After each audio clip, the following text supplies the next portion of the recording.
Viral হয়েছে উনুনে নাকি কয়লা স্টোভে কয়লা পাওয়া যায় আপনি বলছেন। তা আমি বোকা বলেছি, ক্ষতি কি হয়েছে? উনি সম্মানীয়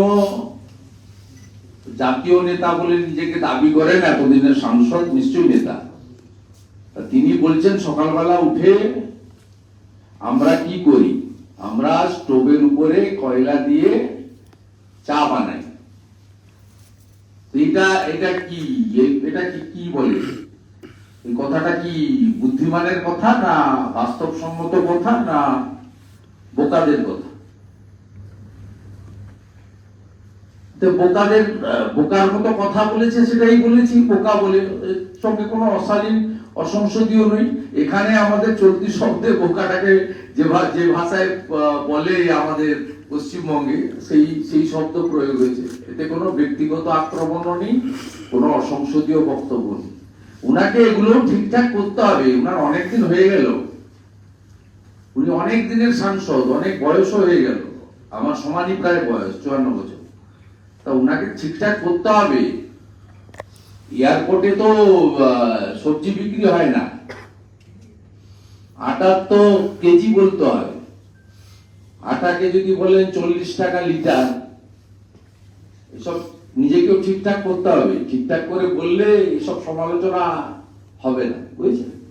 মুখ্যমন্ত্রী আজকে বলেছেন যে আমার দল 1% যদি খারাপ কাজ করে তাহলে তার দায় সরকারের দল নেবেন। যারা আমাকে চোর বলে, উনি প্রত্যেকটা ভোটে এগুলো বলেন। উনি 21 সালে বলেছিলেন 294 জন আমি না আমার প্রার্থী। তা পার্থ চ্যাটার্জি দায়ভার উনি নেবেন না কেন? জ্যোতিপ্রিয় মল্লিকের দায়ভার উনি নেবেন না কেন? উনি যে কোনো ভোটের সময় প্রথম শুরু করেন যে অন্যরা অসৎ, আমি এবং আমার দল সৎ, 1 নম্বর। এরপরে 42টা প্রার্থী ঘোষণা করবেন। কংগ্রেসের সঙ্গে কি হবে আমি জানি না। 42টা প্রার্থী দেবেন বলেছেন। কোথায় একটা যাওয়ার সময় বর্ধমানে, যেখানে 200 কিলোমিটার বেগে গাড়ি চলে, বর্ধমানে 200 কিলোমিটার স্পিডে গাড়ি চলে, যেখানে আমাদের গাড়িতে তো 180 কিলোমিটারের উপরে কাঁটাই নেই।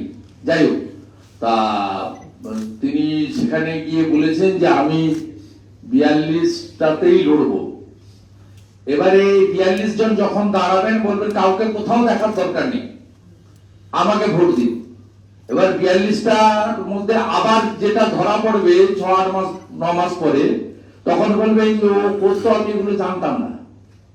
এই ধরনের ভোট নির্বাচন এলাকে নির্বাচক মন্ডলীকে বিভ্রান্ত করা, মিথ্যা কথা বলা, অন্যের ঘাড়ে দোষ চাপিয়ে নিজে ক্ষমতায় থাকা। আমরা মনে করি সবচেয়ে রাজ্যের ভ্রষ্টাচারী এবং ভারতবর্ষের মধ্যে সবচেয়ে দুর্নীতিগ্রস্ত রাজনৈতিক ব্যক্তিত্বের নাম হচ্ছে মমতা ব্যানার্জি। তিনি ভোগ বিলাস, অর্থ সংগ্রহ করা, সেই অর্থ বিদেশে পাচার করা, পুরো পরিবারকে দুর্নীতিগ্রস্ত করা, একটা খালপাড়ে থাকাটা খারাপ বলে বলছি না, কিন্তু উত্তরণটা তো রাজনীতি এবং ক্ষমতার হাত ধরে।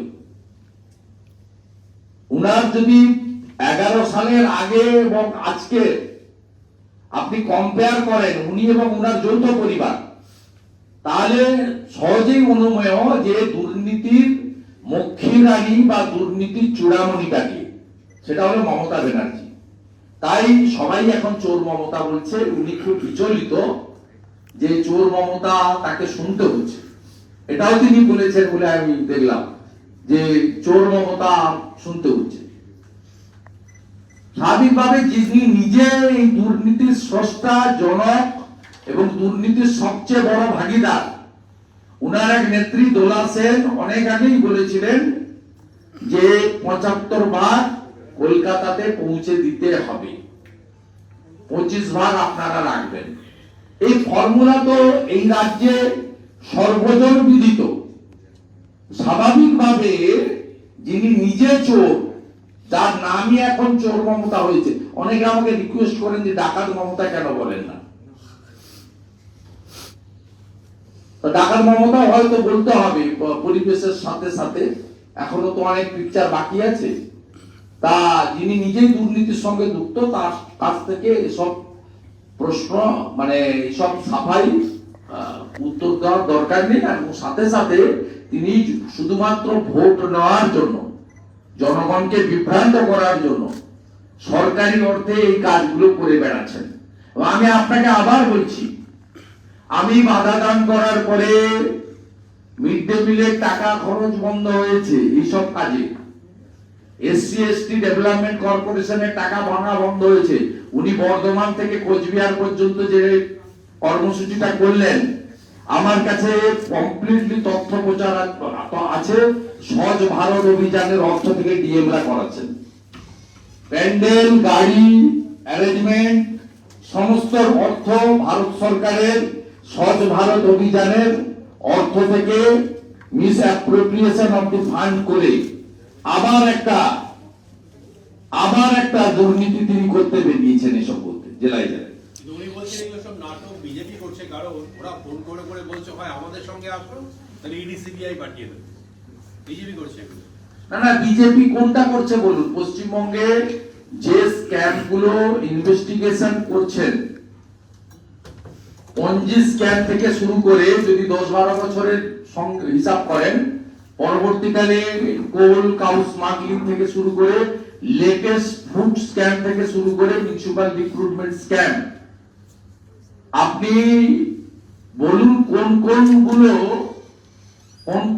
স্ক্যাম গুলো কেন্দ্রীয় সরকার ডাইরেক্ট ইনভেস্টিগেশনের অর্ডার দিয়েছে। ভারত সরকার সম্প্রতি এই রাজ্যে, এবং এই রাজ্যে শুধু নয়, মাইনরিটি স্কলারশিপ স্ক্যামকে সিবিআই রাতে তুলে দিয়েছেন মাননীয় মন্ত্রী শ্রীমতী স্মৃতি ইরানি মহোদয়া। এতে ভারতবর্ষের 15টা রাজ্যে এই ধরনের স্ক্যাম হয়েছে, ইনক্লুডিং ওয়েস্ট বেঙ্গল।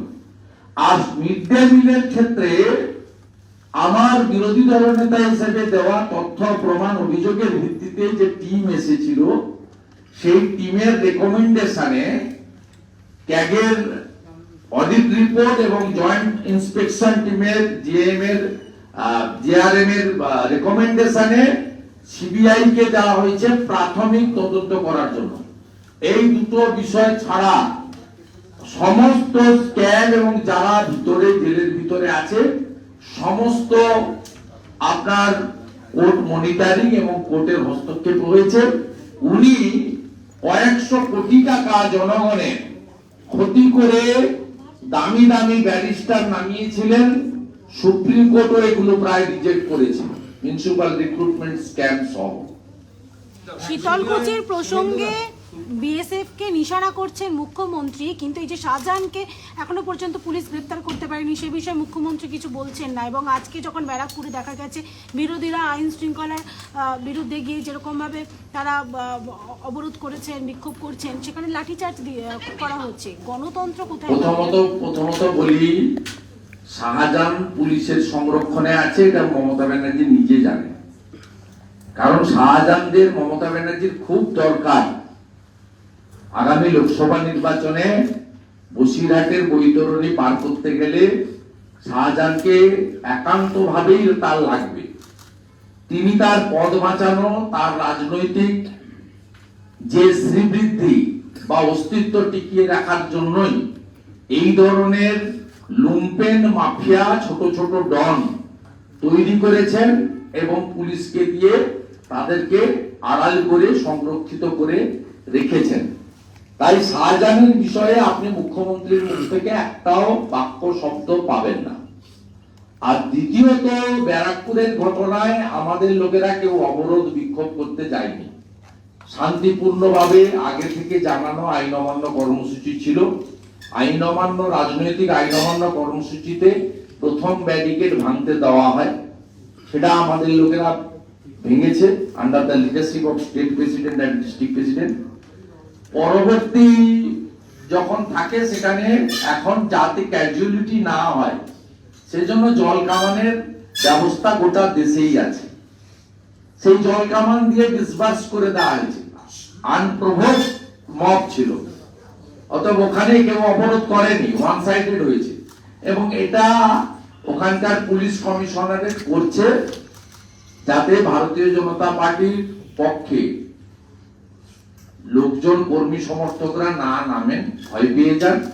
আর এটাকে কেন্দ্র করে আরেকটা মামলা হবে। ঋত্বিক পালেদের যেমন 15-20 দিন আটকে রাখা হয়েছিল, সেখানেও ভারতীয় জনতা পার্টির ইম্পর্টেন্ট ওয়ার্কার্স লিডার্সদেরকে কিছুদিন জেল খাটাবেন, কিন্তু তাতে ভারতীয় জনতা পার্টির মাথা নতও হবে না, ভীত আতঙ্কিত নয়। ঋত্বিক পালরা যেভাবে আপনার মাথা উঁচু করে বেরিয়ে এসেছে, এই অগ্নিশ্বর লস্কর ডায়মন্ড হারবারের যে জিএস, তাকে পুলিশ পিসিতে থাকাকালীন রাত্রি 2টো পর্যন্ত ইম্পর্টেন্ট পুলিশ অফিসাররা তাকে বসিয়ে রেখে বলেছে তুমি জয়েন করো, তুমি জয়েন করো ভাইপোর টিমে, তোমার সব ঠিক হয়ে যাবে। তাহলে এই মাথা নত করার লোক আমাদের লোকরা নয়। আমাদের লোকরা অত্যন্ত টেস্টেড এবং ট্রাস্টেড লোক। তারা এই অপশাসন এবং এই পরিবারের হাত থেকে বাংলাকে মুক্তি দেওয়ার জন্য আত্মবলিদান পর্যন্ত দেওয়ার জন্য প্রস্তুত।